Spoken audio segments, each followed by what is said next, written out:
নমস্কার বন্ধুরা, আশা করি আপনারা সকলেই ভালো আছেন।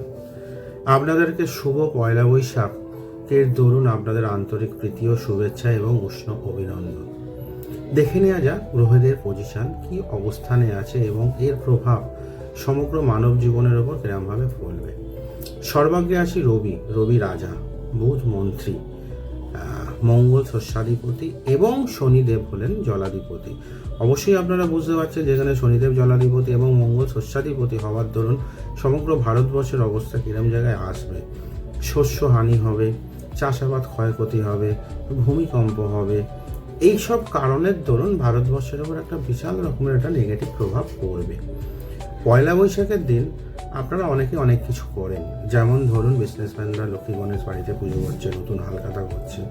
তারপরেও কিছু বিশেষ বিধি বা কিছু বিশেষ নিয়ম আছে, যদি এগুলো আপনারা করেন তো মারাত্মক রকমের ভালো ফল আপনাদের জীবনে এবং সারা বছরটাই পাবেন। যেমন ধরুন ব্রাহ্মণগণ অথবা মন্দিরে গিয়ে যদি আপনারা ঘি, তেল, শস্য, বস্ত্র, সোনা, রূপো, তামা এগুলো যদি আপনারা আপনাদের সামর্থ্য অনুযায়ী দান করতে পারেন, মারাত্মক রকমের ভালো ফল পাবেন। তার সঙ্গে যদি মন্দিরে যদি সামর্থ্য হয় তো একটু ভান্ডারা দেবেন। কেন? ভোগ দেওয়া মানে দুর্ভোগ কাটানো। এর সঙ্গে আছে ওই দিনকে রাত্রির বেলা বাড়ির সামনে বা আশেপাশে কোথাও যদি বটবৃক্ষ বা অশ্বত্থ গাছ পান, সেখানে জলদান করবেন। আর সব থেকে ভালো হয় এই গাছের সামনে গিয়ে ঘিয়ের প্রদীপ যদি দিতে পারেন এবং ওখানে বসে যদি বিষ্ণু মন্ত্র জপ করতে পারেন, অসম্ভব ভালো ফল আপনাদের জীবনে অপেক্ষা করছেন।